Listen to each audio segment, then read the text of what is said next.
And if you could just go to my agenda slide, if that's okay. Absolutely. There we go.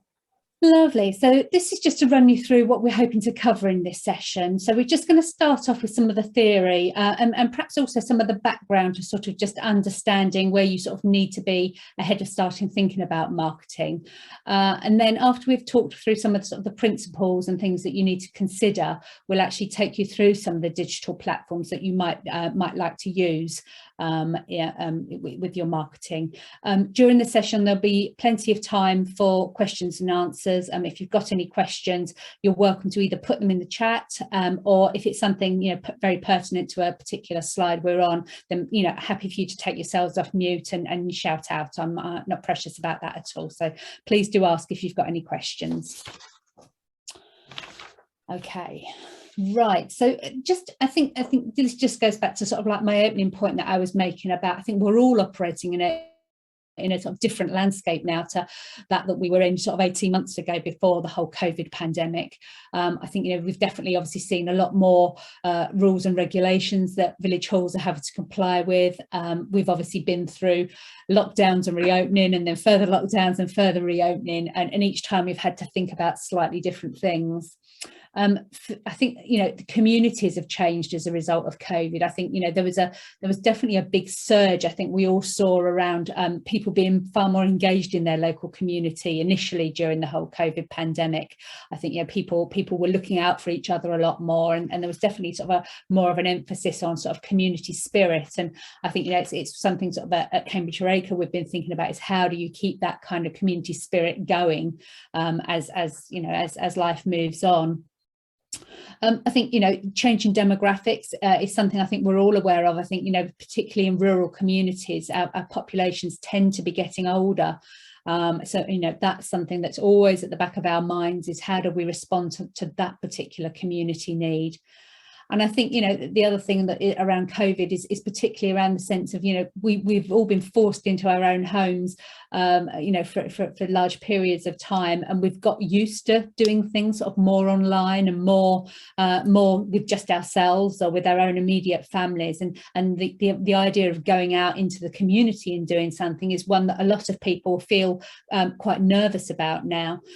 So that's definitely sort of there's that sort of the background almost to sort of how we now need to think about promoting our halls in order to get people doing things in them again.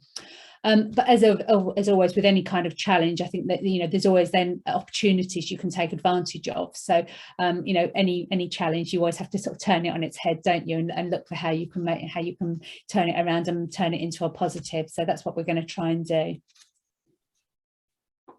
So I just wondered if I could perhaps get you to have a think about what you think are the key challenges for your hall, particularly following the whole COVID pandemic. And if you'd like to if you've got any ideas on that, and you'd like to take yourselves off mute and call them out, then that would be really good.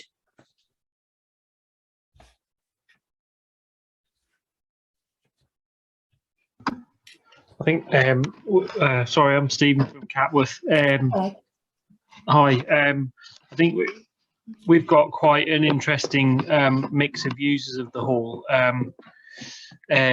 We live we're in a village of kind of almost two halves, really. It's a bit of a dormitory village for the younger generation, and then for the older generation, it's it's obviously somewhere where they've retired, and we see kind of young mothers using the hall for kind of parties for their kids, but then also for the elder generation, it's almost like a community hub. And I think the one thing that we as a committee we kind of thought about right at the beginning was, how do we have to protect the vulnerabilities of those elder generation. Yeah. And I think it's interesting how we've kept an awful lot of controls in place as a committee for people using the hall now that even though we are opening up, and in general the rules are much more relaxed now. Yeah. I think you're right. I mean, I think that's something we've seen certainly with a lot of the halls we work with, actually, and I think in our own lives, you know, when you go to the supermarket, and you know, the vast majority of people are still wearing face coverings. You know, even though there's big signs up saying it's now a choice, people are still choosing to do that. And I think you're right. It's about, you know, we're anywhere you go, it's about people are trying to do the things that they think will make people more comfortable. So you're right that keeping some of those controls in place is sort of like one of the things we can do to make people feel more comfortable and secure in sort of taking part in things. Yeah. Anybody else? No? Okay. If we bring up our slide, that we gave some thought to this. These were some of the things that we thought might be challenges for halls. You know, so I think picking up sort of that first point about, you know, people are now quite uncertain. People are still a little bit nervous, and although, you know, large parts of society feel, you know, have been very happy to go back to as things were before, and I think, you know, perhaps particularly younger people who don't feel they would be as badly affected by COVID, I think there are still, you know, big proportions of probably the users of village halls, you know, that perhaps the older generations particularly, who are still, you know, quite uncertain and not absolutely, you know, raring to go about getting back in you know, crowded rooms full of people. So yeah, I think that's definitely a key point. One of the other ones on there I was going to pick up on is this thing about trustee burnout, and I don't know whether you've seen this on your village hall committees, but you know, we've had quite a lot of feedback from trustees about, you know, how this whole 18-month period has been quite draining on trustees, you know, having to get to grips with all the things you've had to do, and you know, coupled with, you know, managing your own lives, and in a lot of instances, you know, helping manage, you know, elderly parents or young children or whatever, you know, you're quite burnt out, and having to sort of manage your village hall almost becomes one thing you can do without. So we have seen that, you know, trustees just saying, do you know what, I've had enough. And one of the things that we're looking to do, you see the point about recruiting new trustees there, is later on in the year we'll be running some training about how you can look to recruit new trustees and new volunteers for your village hall, how you can induct them and how you can keep them engaged and motivated in helping you manage your hall. So that's one of the things that we're very aware of, and we're hoping to help tackle. So those were some of the things that we thought of.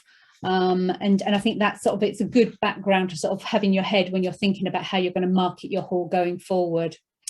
So this is about, you know, this next slide is just about saying that marketing is absolutely a key activity for your management committee.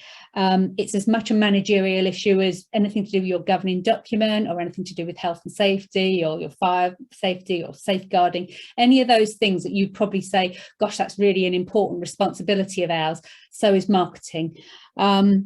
I think, you know, quite often we all shove, and I think it's very fair to say, you know, in our organisation, for example, you know, we put marketing to the bottom of the pile. There was always something that felt like it was a higher priority than marketing. But I think we've come to realise, and I think, you know, what we've seen with village halls is that actually marketing is very, very important. It's not just a nice to do, but it does take time and effort. So I think, you know, it's very sort of, you need to be very clear on what you're wanting to convey, and to know what your community want from the hall. But obviously, if you can do that, then, you know, good marketing will help drum up interest within your community. Hopefully it will increase bookings.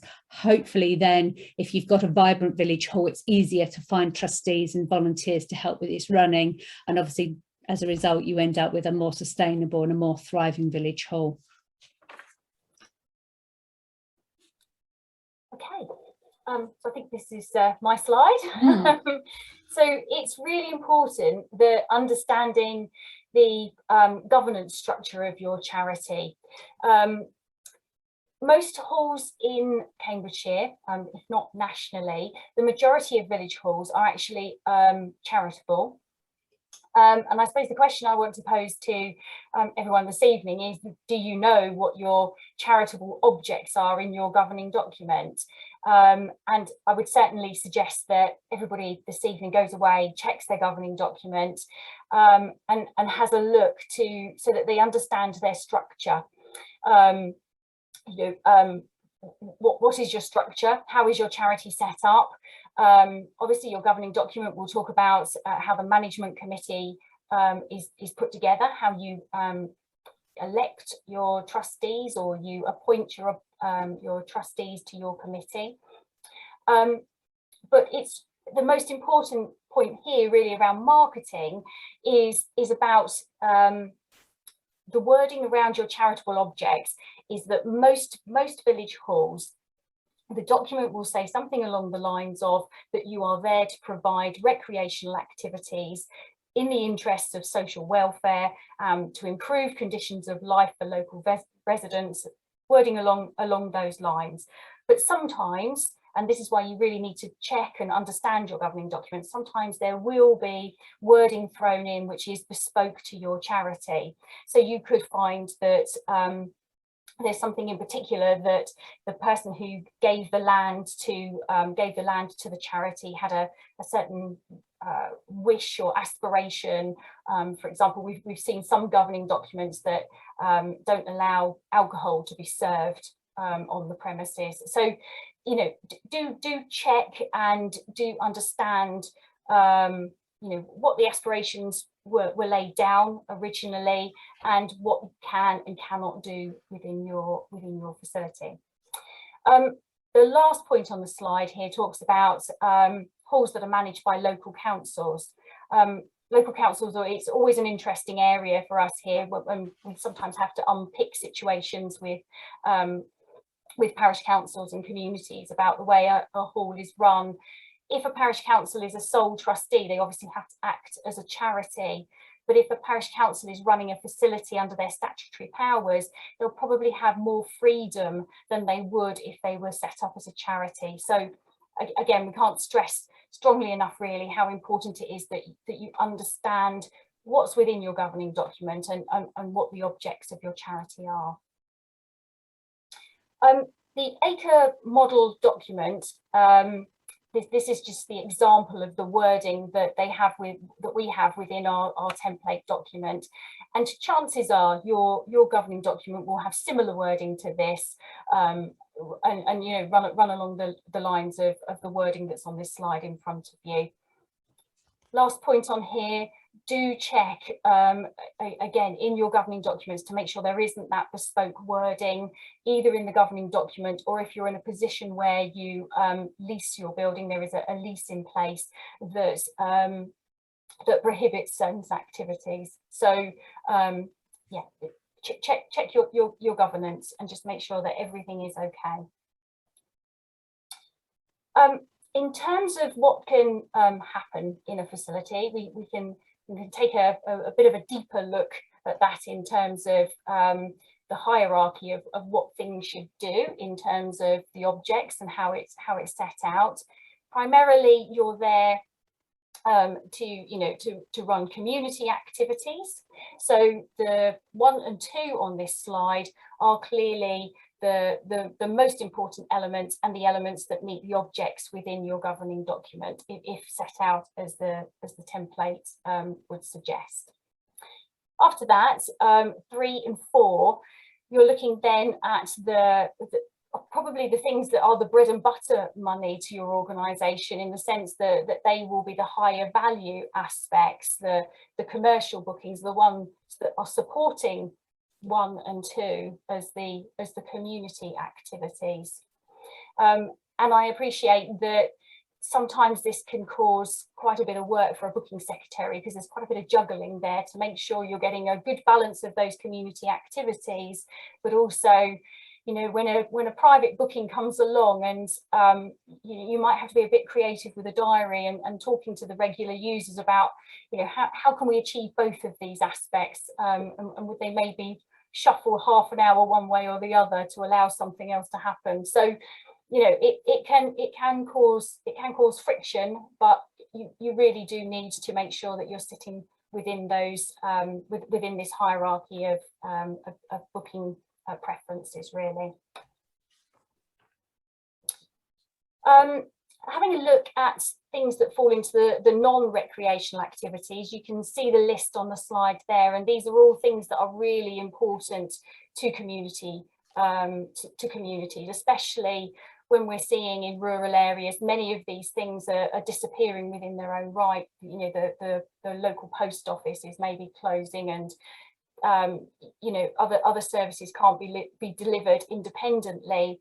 But if you're fortunate enough to have a village hall or a community building that is larger, many of these things can be accessed from within your building.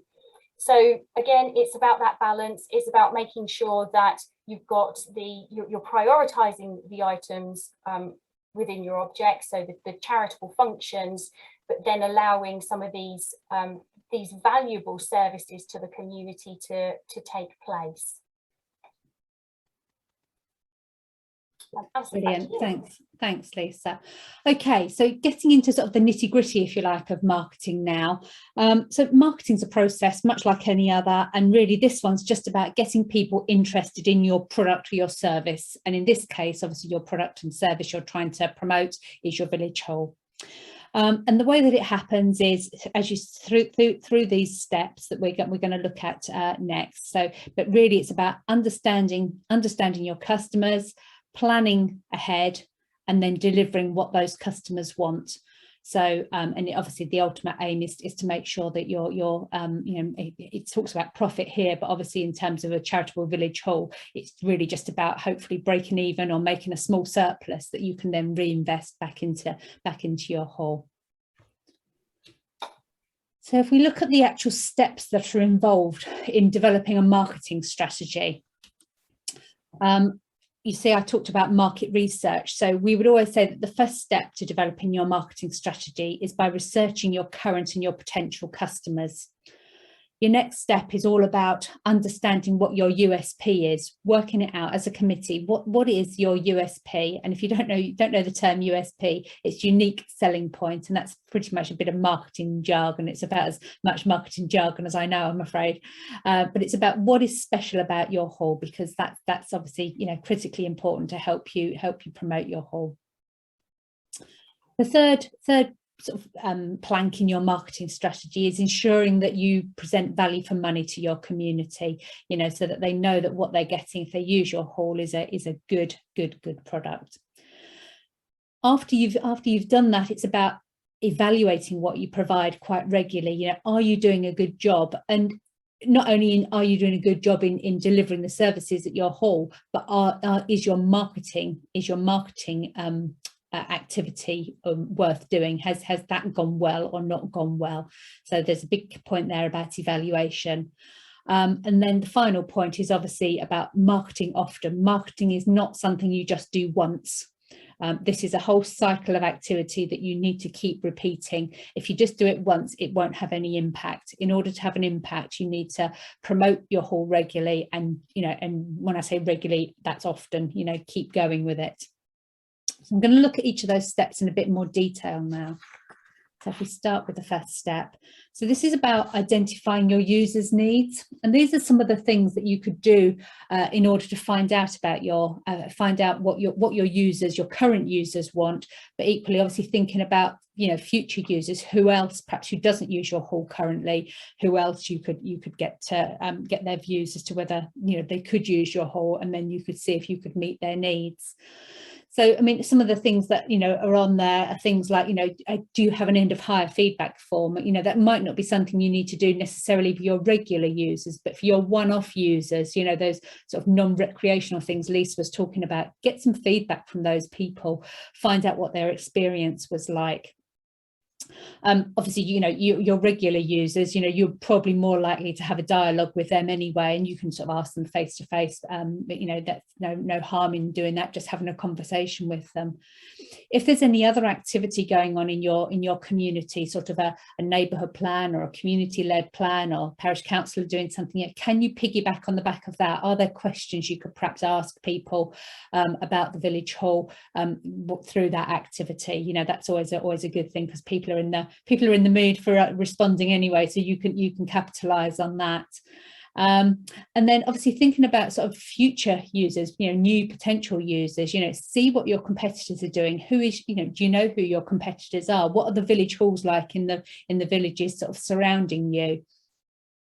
I think particularly, you know, whereas you know, a lot of your regular hires are probably from within your community. You do tend to find that sort of people who are coming for one-off events tend to travel probably further afield. So, you know, and they will shop around until they find a hall that satisfies their needs. So, you know, look on other halls' websites, see what they're offering. What else is happening in your community? You know, is that, you know, perhaps your parish council has got a particular emphasis on supporting older people at the moment, or perhaps they're doing something for younger people. You know, is there something there that you can build on and offer facilities that would help particular activity groups within your community? And, you know, so through all of that, you'll obviously find out how you can sort of target your marketing at what users actually need. I talked about unique selling points. And that's really just about establishing really what's your hall got going for it. I said the last time we ran this training, I said, oh, we tend to be terribly British about this, and we're sort of like, oh, our hall's on the small side, and, you know, our kitchen's a bit rubbish, and oh, we haven't got much parking, you know. But actually you need to turn that on its head, and you do need to say, you know, what's special about our hall? Why is it unique? You know, what's it really got going for it? And those are the things that you really need to promote. And you know, particularly if they can help people with particular things, you know. So some groups, I don't know, if your hall has got good storage facilities, you know, a lot of groups like the idea of being able to store some of their kit at your hall rather than having to keep transporting it backwards and forwards each week. So, you know, you think about the things that you can offer that might be of interest to people, and make sure you pick up on those things and promote those when you're marketing. And obviously, if there is anything that, you know, you think is a bit duff about your hall, you know, think about if there's anything you can do to improve it.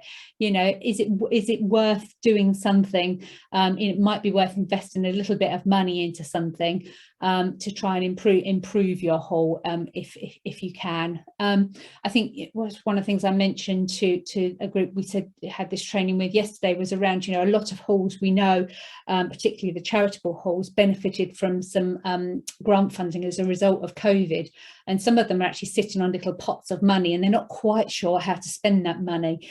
And this could be your opportunity. You know, you've basically got this free money that, you know, hopefully you haven't had to spend on sort of just keeping your hall going. You know, if you have got a little bit of money in the bank now, and there's something at your hall that needs remedied, that might be a good use for that money. So thinking about that. And then, you know, do you provide value for money? So I think it's about, you know, taking a critical eye to sort of what you do. You know, how does your hall look to people? What's the impression it gives? You know, we're going to come on and talk about digital marketing tools later. You know, do you have a web presence? Do you, you know, when people search for your hall, what's the first thing they see, and does that give a good impression?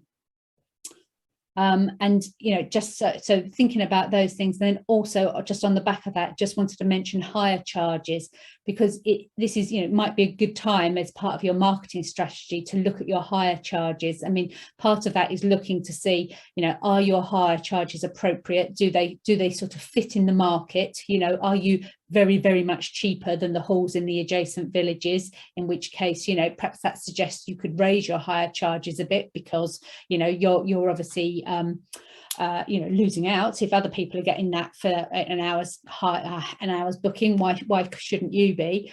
And equally, you know, there is some guidance in our model hire agreement about setting appropriate hire charges, because there is a science to it. It isn't really just a finger in the air. It should be about making sure that your hire charges are going to allow you to meet all your outgoings and expenditure.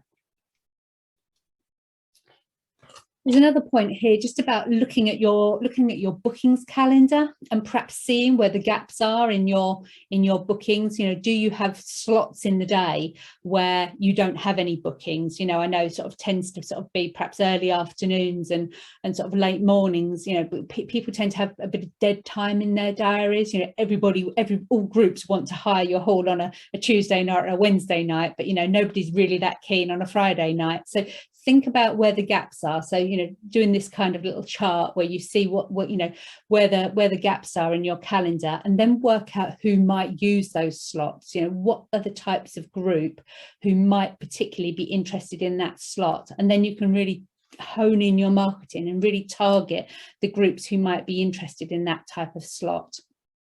Because there's no point obviously in, you know, marketing a early afternoon slot for children's parties. It's you know, no one's going to want to book their children's party when the kids are all in school. So it's just thinking it through about what activities might happen at what times of day, and that will allow you to target your marketing a bit more.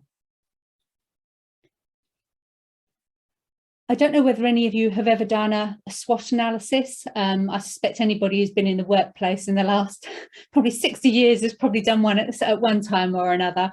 So SWOT analyses are really just about looking at the internal things that you sort of can control, if you like. So your internal things are things, your strengths and your weaknesses. So they're things that you can obviously directly influence as a committee yourselves. And then your opportunities and your threats are sort of the external factors. And this so opportunities are things that sort of might happen in the future. Threats are things that might happen in the future. And obviously what you want to be doing is thinking about how you can either capitalize on those things or obviously stop them happening if there's something that's going to be detrimental to your hall. So I think it's worth, you know, it's an activity it's good to do as a committee, you know, perhaps just take an hour and have a sort of a brainstorming session where you all jot down what you think are your strengths, and obviously those are the things that are going to be your unique selling point, if you like, and then obviously looking at the other areas as well. And then you can put a plan of action in place about how you're either going to use those things to really drive your marketing forward, or how, if they're weaknesses and threats, how you're going to obviously address them to stop them being an issue that's obviously going to impact on your whole. And so this is my point about marketing often. I think, you know, this is sort of just obviously a list of all the different ways that you can think about marketing your hall, and obviously the digital side we're going to come on to very shortly.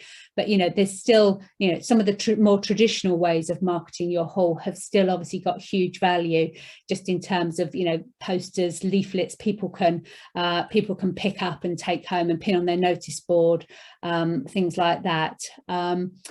You know, village notice boards, and you know, marketing materials that you can send to people who want to know more about, you know, your pricing or your facilities, things like that, are all still very, very valuable to do. The point at the bottom there is just about, you know, most of our village halls in this county have sort of obviously, you know, been around, you know, some up to sort of 100 years now. That's sort of not unusual to sort of for these halls to have quite a good history. You know, particularly some of them sort of obviously post First World War, and then obviously post Second World War halls, you know, that have got a real story about how they came into being, and people are interested in that. So I do think it's something that it's worth sort of researching and knowing, and perhaps having old photographs and things about your hall, because it is a sort of another sort of plank in your marketing, is being able to tell people the story of your hall. So that's something else to think about as well. Just if you wouldn't mind, we're just going to do another quick poll, because we're going to start to think about sort of particularly digital communications now. So I'd be quite interested to know where you are at with your own digital communications currently. So let me just bring up that poll. So I just wanted to know whether you've got things like a website, a Facebook page, whether you're on Twitter or whether you're on Instagram. So if you wouldn't mind just letting us know.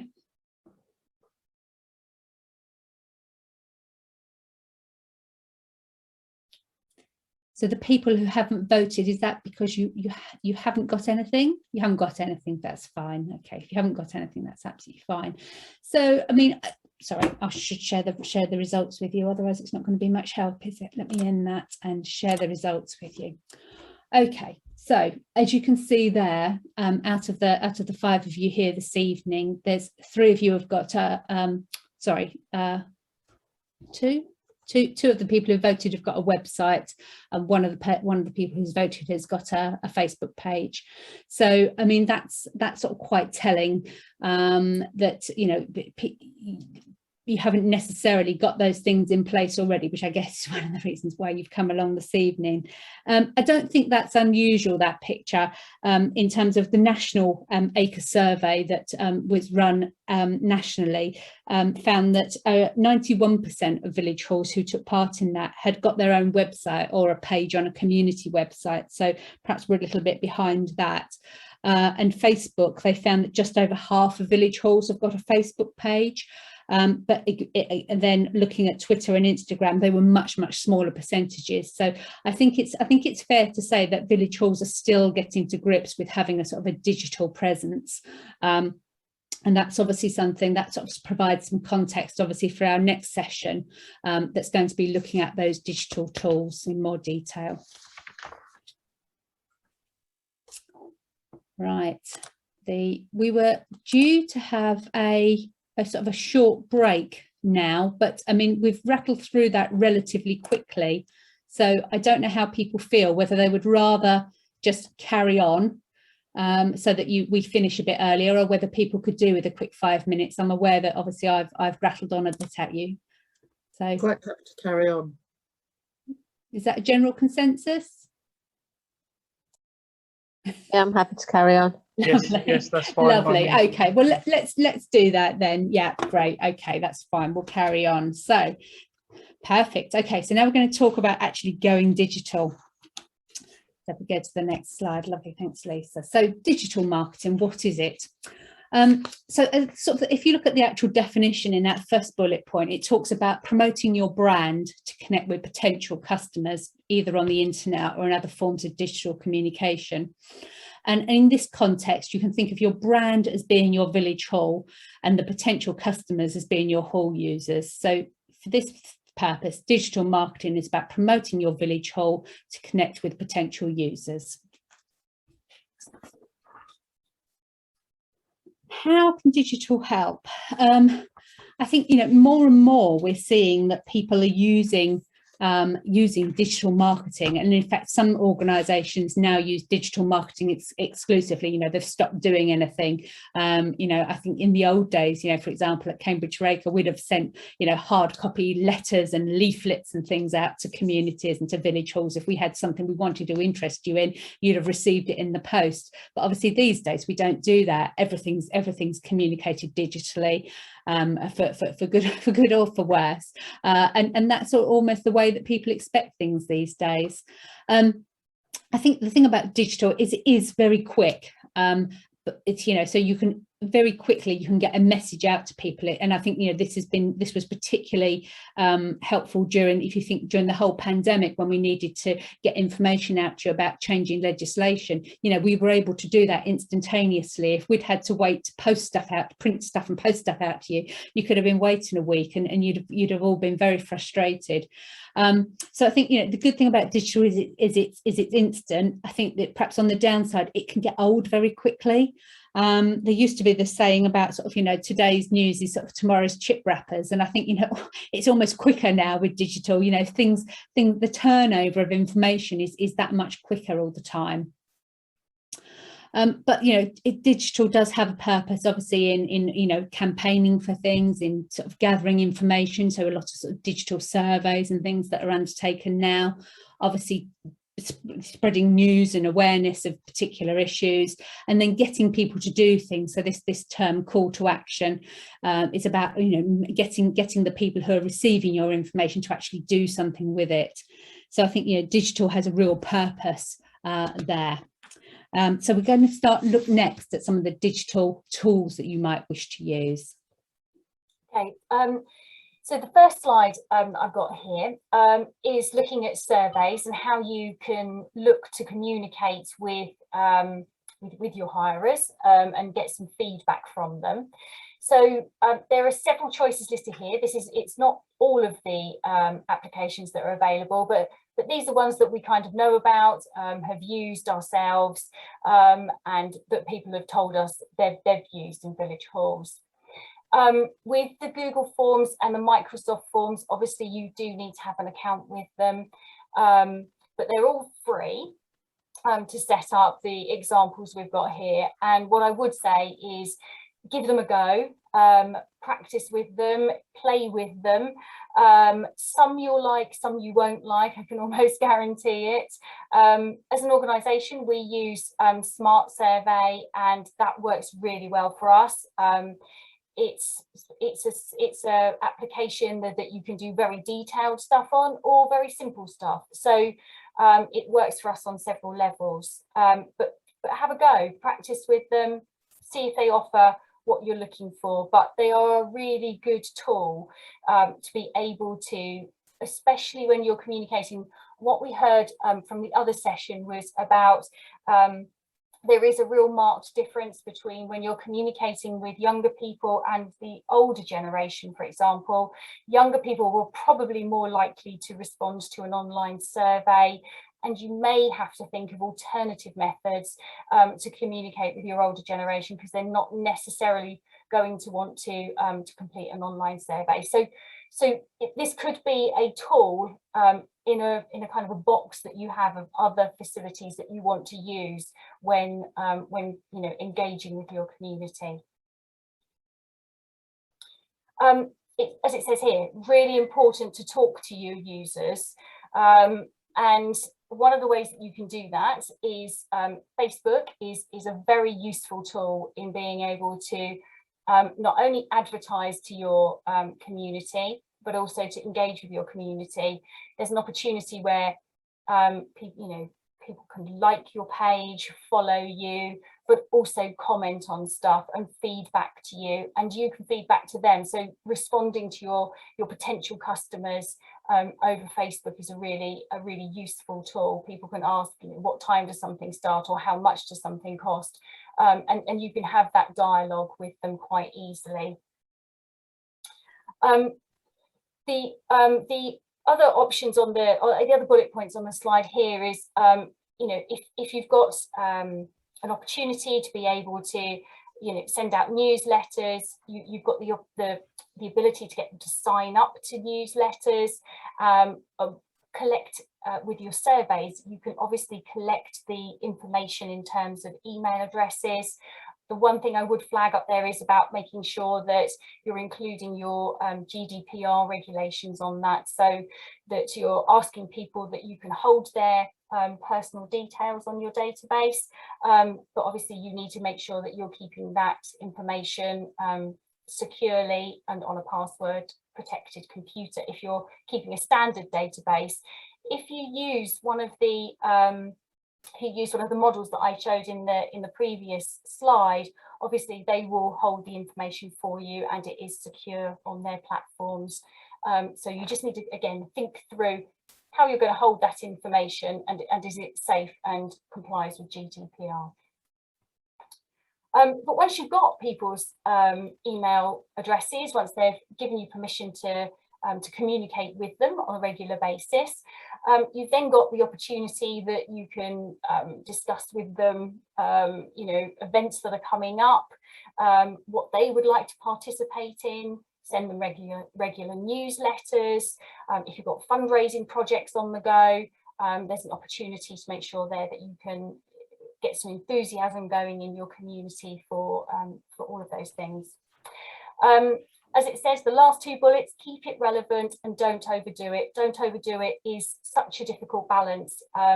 Getting it right in terms of, is it too much information or not enough information, or are you sending too many emails out, or you're not contacting people on a regular enough basis. There's a bit of an art to it, and I think once you're practicing and you understand your community in terms of how much they like to receive, you know, it is trial and error, unfortunately, but you know, what you don't want to do is you don't want to overwhelm people with information that's coming from you.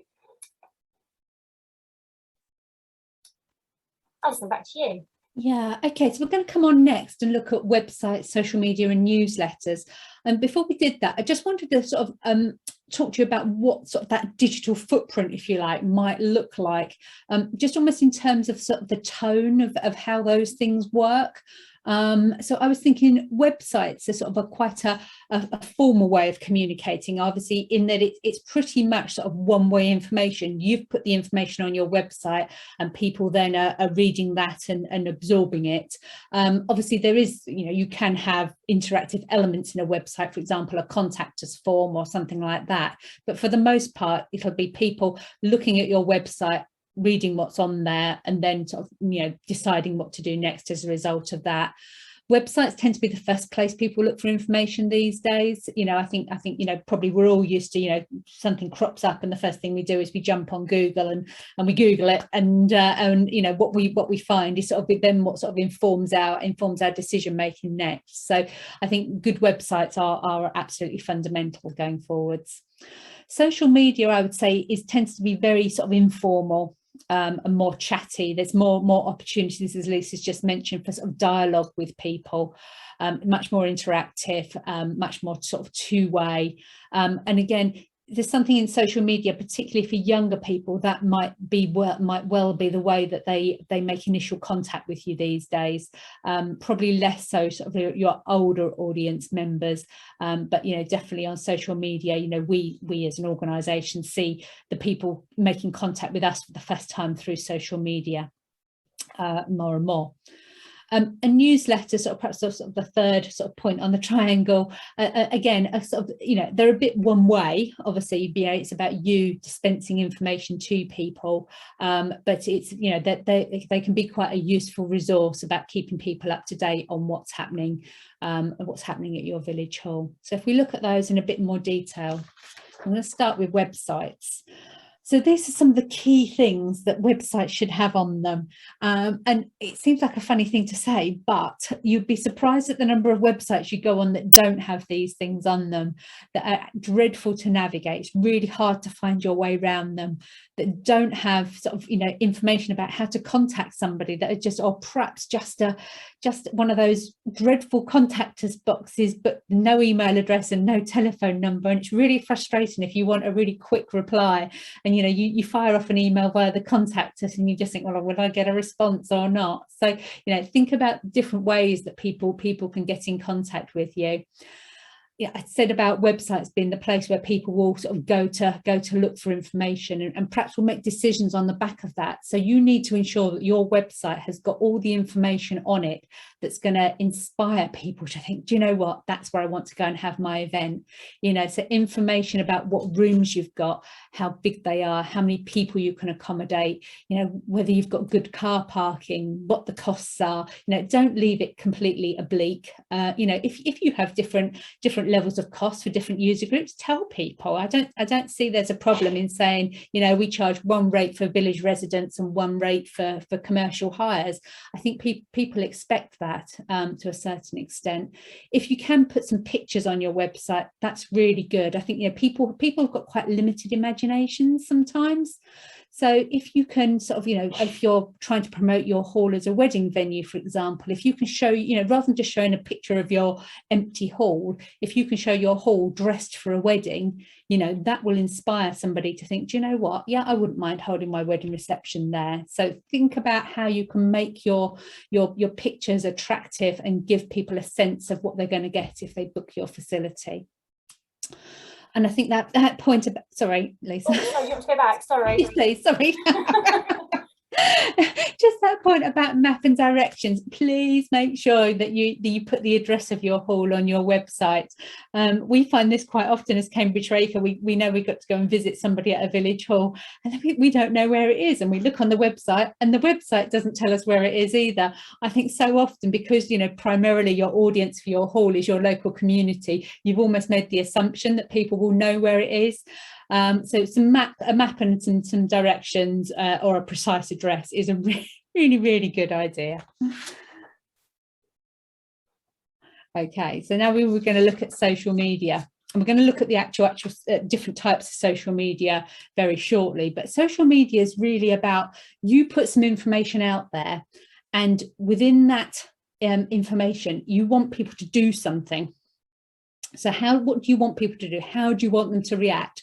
Do you want them to go to your website? Do you want them to message you? Do you want them to fill in a survey? Do you want them to, what exactly do you want them to do? And we call that a call to action. So any social media post that you put out should have a very clear call to action about what you want people to do. Right. I think then, Lisa, are you going to talk about some of the actual social media that people might want to use? Yeah, so we'll start by looking at Facebook.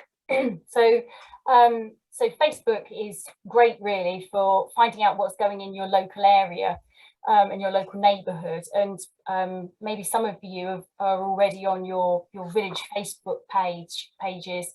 Personally, I use Facebook to find out what's happening in my village. To follow organisations that I have an interest in, and of course to do some shopping. So I think that's generally these days what people use Facebook for.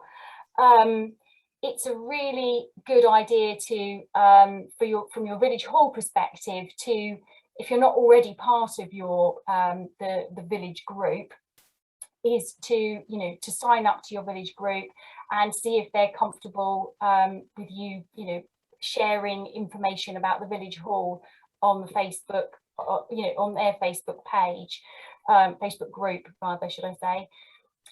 It gets your message out there and it informs people about what's going on. And I tend to think of Facebook as kind of like the village notice board. But the benefit of the Facebook is that you don't have to go to the village hall to see it. It's there. And people can just scroll through and find what they're looking for while they're having a cup of tea. As it says there, it's a great thing to be able to use for looking for local things that are going on, be that a job or your local yoga class or Pilates class or whatever you're looking for. It's a great place to advertise those things. So let's have a look at some of the sections that you've got, how you would be presented with Facebook. So in terms of a personal, from a personal perspective, you have a profile, which is kind of your page on Facebook where you identify yourself. You can post your pictures and you interact with your friends. And then you can like businesses and groups and things like that. So you always start with your own profile as your starting point. You can interact with people, through that, direct message people, direct message businesses, and comment on groups and business pages. You will have groups which are private.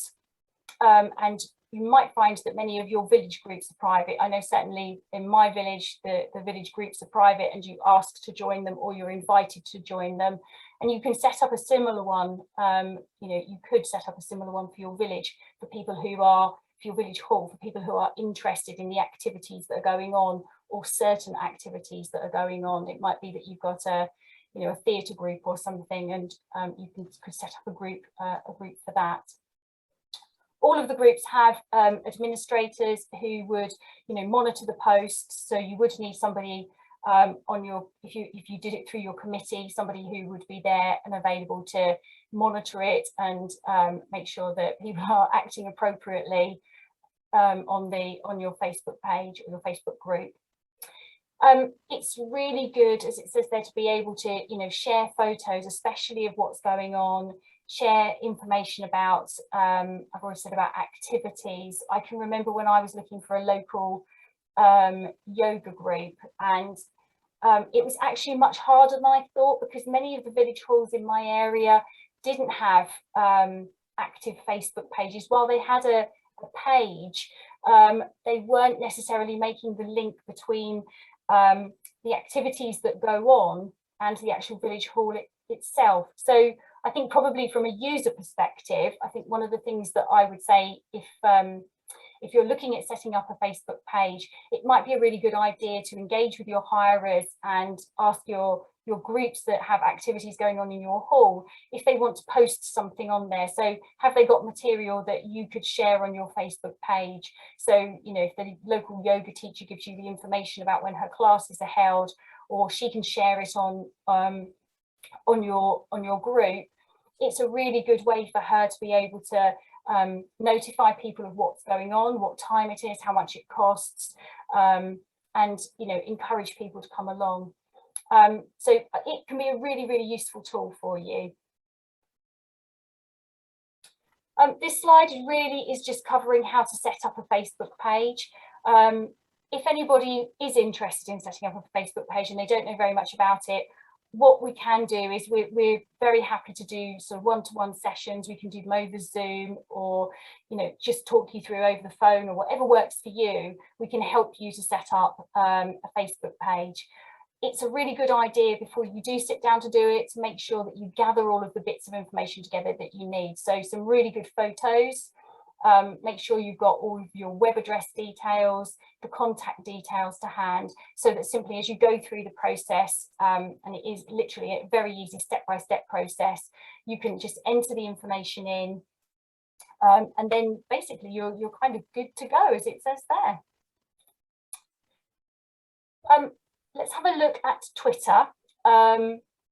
Twitter probably isn't, I mean, it's down to personal choice and what people like to use, but Twitter probably isn't the most effective platform for village halls, unless you're actually trying to reach a much wider market, in terms of maybe you have something that you want to share in the National Village Hall network, or you want to comment on some funding that you've received maybe from a funder. So Twitter's a great tool, but it's about making sure that you're using the right social media platform at the right time, and for the right activities. So as the first point says on there, that Twitter it's not private. Once you've set up an account, you know, people can follow you. They don't have to ask permission to follow you. So people can follow you, and you can obviously follow as many people as you like. Tweets do become old very quickly, and as Alison said, you know, social media moves very fast, and you know, you put a tweet out and it disappears very quickly. So it's something that Twitter is something that you need to work, I think, work quite hard at.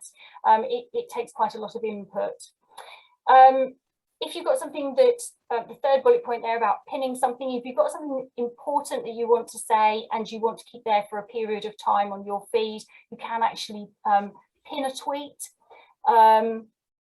So, you know, that's something that you can use probably once you get quite active and quite used to Twitter.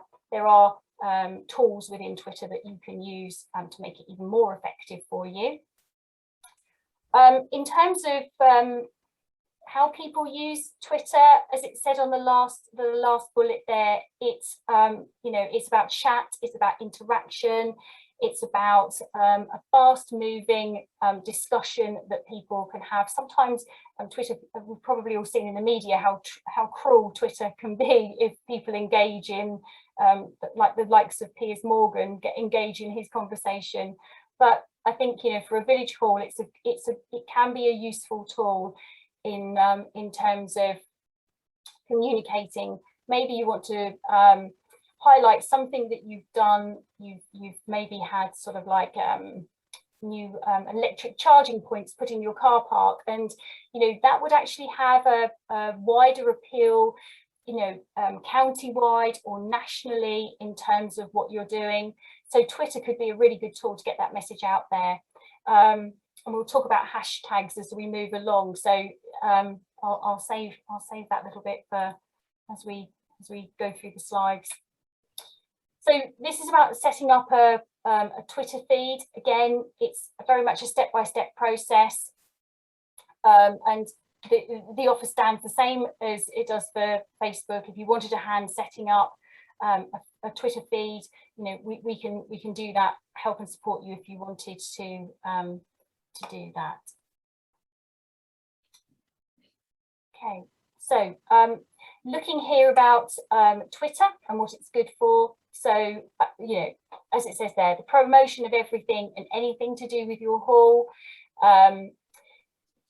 It is something that I think needs a bit of practice at, but once you've got in the swing of it in terms of, you know, having tweets and using hashtags, it can be very effective. So looking at the types of hashtags that you could use, you could use your village hall name, for example. But if your village hall has a very long name, you want to maybe try to shorten it, because if you think about Twitter, unlike Facebook, Twitter does have a restriction on characters, the amount of characters you can use in any one tweet. So you do need to think ahead, maybe, in terms of what you want to say and how you want to say it. One effective way of using it might be that you ask people to go to your website. So you could have quite a short message, but refer people to your website where they could get further details about an event that was going on or something like that, and have a hashtag which relates back to your village hall and back to that event. Okay. Oh, so sorry, this slide actually mentions about the characters. So 280 characters per tweet, as I've already said. Really important to use photographs for Twitter. I think Twitter is, you know, is a visual platform. I know when I look at Twitter, it is much more appealing to see photographs along with a tweet than to just see words. So think about how many opportunities you have to use photographs along with your messages. Don't be shy in terms of asking people to retweet your messages. It's quite common that you'll actually see that where people say, you know, please retweet. So engage in that conversation and encourage retweeting and retweet other people's tweets. Mentioning people. So as I said, if you've got an opportunity where you've received some funding or you've developed something really interesting in your community facility, you've maybe done an extension or something, you might want to mention the funders, you know, where you've got the money from, who your builders were. So, you know, ask them to, you know, to retweet and, you know, and it expands that conversation in terms of the reach of how far your tweet goes. There is a useful website, and we've given the link in our slides here. The slides will be available to you after the session, so you can look back on all of the slides that we've gone through in terms of the setup process and the sites that we've referred to that you can use. Okay, I was just going to briefly mention Instagram here, because that's one you might have heard of quite a lot. It's a photo and video sharing app. So what that means is obviously it's something you primarily do off your smartphone. It's the fastest growing social media in the world. Actually, it's got something like 1 billion users, which is sort of like quite incredible, really. And what I would say is it's probably the social media that younger people are using. My younger nieces and nephews once said to me, by the time you get around to using anything, Ali, they said, I'm afraid we've moved on to something else. And I think that's absolutely dead true. You know, we all think we've been state of the art going on to Facebook, but in fact the young people have moved on to something else a long time ago. So Instagram's probably the one that is, as I say, fastest growing, and the one that, you know, it's certainly the younger generation are using more and more. And I think the reason for that is because it's so visual. It's very much focused on photos and videos, and the way people use it is it's about sort of you can see that fourth bullet point there. You basically, you follow people. So if there's something that interests you, or a person that interests you, you follow them. And then people can equally, if you're offering something that they like, they can follow you, and you can like and comment on posts in exactly the same way that you do on Facebook.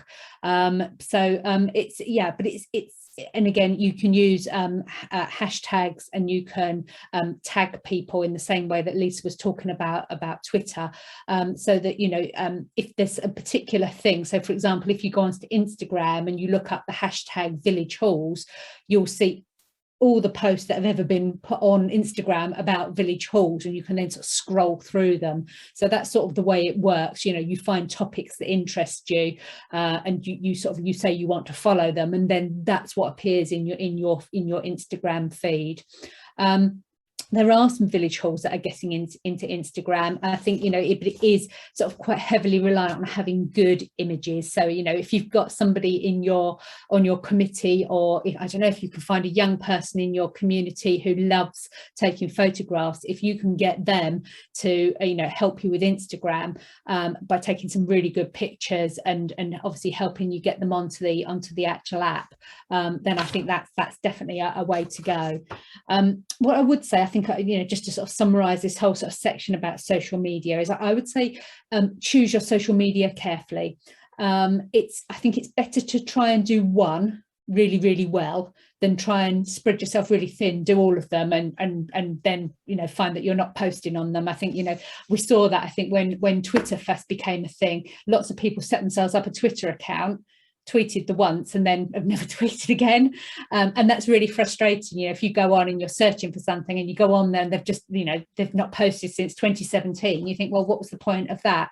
So I think it's better to think about your audience, think about who it is you want to connect with through social media, and then choose the social media that you think will do that the best. And I have to say, I would say in most village communities, it's probably going to be Facebook, because, you know, Facebook, although it's not as fast growing as Instagram, it's probably got more of the community on it, who are probably the people who you're going to have as customers in your village halls. You know, the young mums, the, you know, older people who've obviously set themselves up on Facebook so they can stay in touch with their families. You know, they're the people who probably, you know, they're going to be the users of your hall now, who, you know, if you're on social media, you can quite quickly connect with them via that way. You know, once you get really good at Facebook, if you then want to try some of the others, you know, then by all means, I think, you know, I'd certainly say, you know, go for it. But you know, it is obviously every additional social media account you have, it's more work you've got to do to maintain it. So I would always say, just, you know, bear that in mind. I was just going to also briefly mention e-newsletters, because we talked about sort of the value of newsletters earlier, and about how they are a good way of sort of just passing information onto your users. And as Lisa mentioned, you know, once you've got people's permission to send them, you know, have them on your sort of mailing database, you know, a newsletter is a good way of sort of keeping in touch and letting people know about what's going on at your hall. There's a couple of tools mentioned there that are quite good packages for doing e-newsletters. One of the good things about using one of these sort of official tools, if you like, is that they tend to sort of work on a sort of template basis, so they're quite easy to set up. They tend to also look after GDPR for you, because they'll have the ability for people to hit an unsubscribe button if they no longer want to hear from you. The one we've got particular experience of using ourselves is one called MailChimp that you'll see at the top there. It's quite easy to use, and quite good fun actually to use, and you can be quite creative with it and create quite sort of pretty attractive newsletters through that.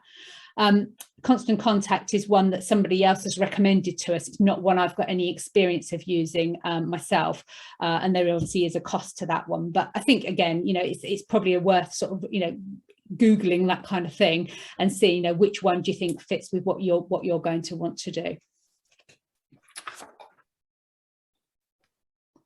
Something else I was going to mention, because I think it fits nicely with the whole social digital marketing thing, is obviously the ability to make your marketing materials look good, whether that's by way of sort of logos or graphics, or just being able to lay them out nicely in a nice design.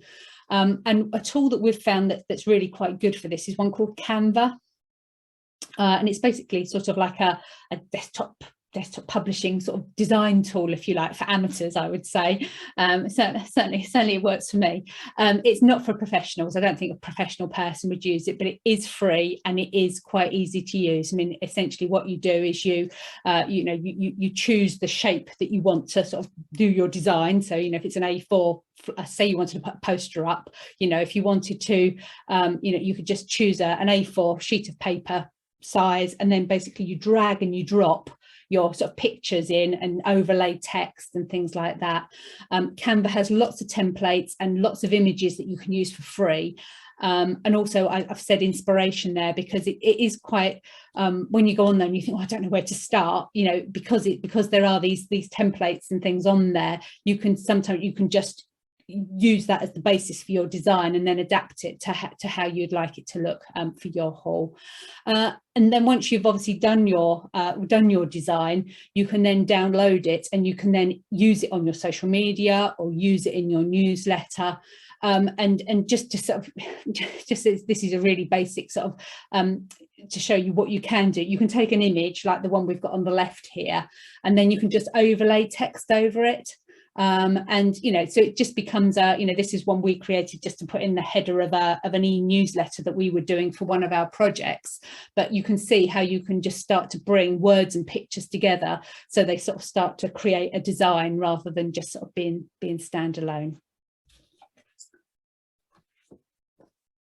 I think with any marketing activity, I mean, we talked earlier about the steps to sort of creating your sort of marketing strategy, if you like, and we've talked about some of the tools that you can use then to obviously take those things forward. But it is about sort of knowing what you want to achieve, and when you'd like to do that by, and I think, really importantly, it's about, what's realistic for you. What capacity have you got to actually deliver some of these things? Don't set yourselves targets that are going to be completely unrealistic and unachievable, because there's nothing more soul destroying than not delivering something that you've planned for. And then looking about how you measure it. So how are you going to know if your marketing activity has been successful or not?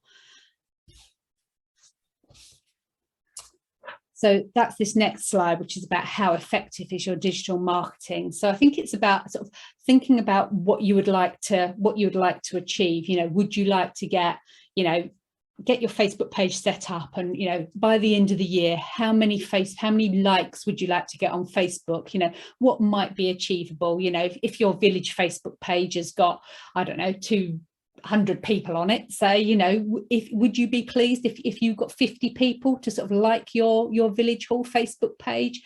So think about what's possible. Look at perhaps what other people do, but make comparisons quite carefully. If you do sort of measure yourself up against somebody else, everybody's different, so don't, it's what's right for you and your haul, rather than just making sure that you're exactly the same as everyone else. But then what you can do is you can use, there's things called analytics and insights, and they tend to be built into things. So your website, if you have a website designed and built, for example, you can build in something called Google Analytics into that, and that will help you track who's coming onto your website and where those people are coming from and how they're finding your website. And at our November coffee morning, we're going to have a session on designing and building websites. One of our halls, quite locally to us, who's just been through that process, has offered to sort of do it as a sort of like an interactive case study session, talking through the process that they went through to get their website built. So if that's something that those of you who don't have a website would be interested in, then please do come along to that session for a bit more information. All your social media that you use, whether that's Facebook or Twitter or Instagram, they all have built-in analytics and insights, and basically what there is on your profile, whichever one you're on, there'll be a button that will be called analytics or insights, and basically if you click on that, it'll tell you who's looking at your posts, how many people have seen your post, and then more importantly, how many people have done something as a result of seeing it, how many people have clicked on the link that you've put in there that perhaps is taking people to your your booking page or your you know, your survey or whatever, you know. So those analytics are quite important for working out who's doing things as a result of your marketing activity, because you can then look at that and you can say to yourself, well, that worked because, you know, I put this post out with this particular title or this particular picture, and, you know, it's a really good picture, and as a result, obviously people were really engaged by it and have done something as a result. Whereas if you put a post out without a picture, you might find that actually you don't get as much traction. You know, people don't do anything, it's boring, and so they don't really look. And those analytics are helpful because they're sort of almost teaching you as you go along what works and what doesn't. And then just that last one, I was going to say, there was obviously, if you use something like a MailChimp for sending your newsletters out, again, that has a built-in analytics page where you can see, you know, if you send 100, you know, you've got 100 people on your mailing database for your Village Hall newsletter, and you send it out to those 100 people. In a week's time, you can look and you can say, oh, 50 of those people didn't even bother to open it. You know, well, why didn't they bother to open it? You know, what are we doing wrong, or what are we doing right? So those kind of analytics are very, very helpful for informing whether your digital marketing is working. And then obviously from that, you can then modify what you do in future. So I think probably I would just sort of summarize this whole session really about saying that digital marketing, I would say, is it does need some investment, and that's not particularly in terms of money. It's not something you necessarily have to throw vast sums of money at. As you can see, a lot of those tools that we've talked about today are completely free. You can just go onto the internet and use them. You don't have to pay any money for them.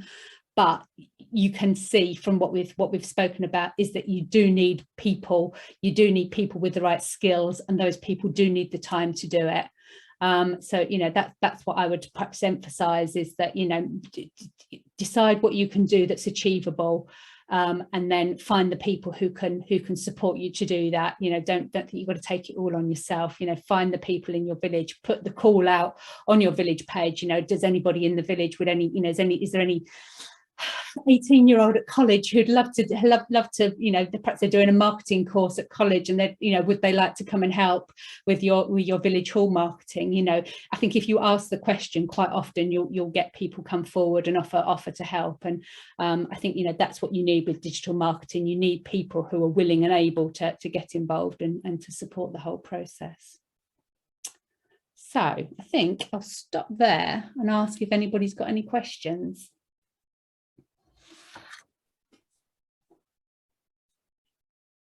It's all gone deadly quiet. Sorry, can you hear me? Yes, hi. Yeah, okay. Sorry, you said about there's a coffee morning that you're having to do that. Do you know when that is yet? Yeah, we do. It's in November. Sorry?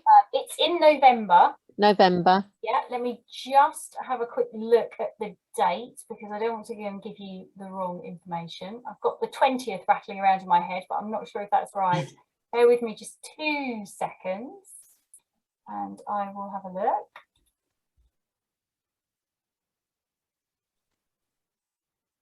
It's actually the 16th, Tuesday the 16th at 10 o'clock.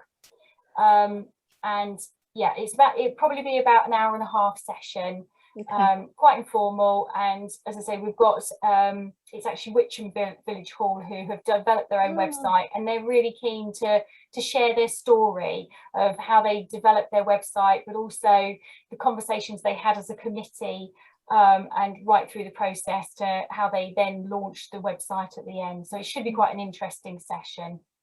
Oh, right. Okay, lovely. I'll have a look at their website as well before then. Yeah. I'm sure she'll appreciate some feedback as well, actually. And in terms of, do you find it user friendly? I think, you know, anything you can feed back to that conversation, I think will benefit others, because if she finds, you know, if others find that website useful, that only helps to develop other people's session, you know, websites, doesn't it? Lovely. Thank you very much. So, I mean, I think, you know, what I would say is, you know, obviously we've thrown quite a lot of information at you this evening. Obviously, if there's anything that you then want to go and try, and you think, God, it would be really good to have somebody on a Zoom screen just to talk me through it in sort of one-to-one, we're really happy to do that with anybody that needs it. You know, obviously we weren't quite sure of who we would get in the audience for this training, you know, whether we'd get people who were sort of, you know, knew it all about marketing and were really just sort of sanity checking their knowledge, or whether we'd get people who were sort of complete beginners. So I don't know whether we've sort of pitched this at the right level for what you needed. So I mean, if there was anything more that you would have liked that we didn't deliver, then, you know, please let us know, and we'll obviously try and cover that off at a future session as well.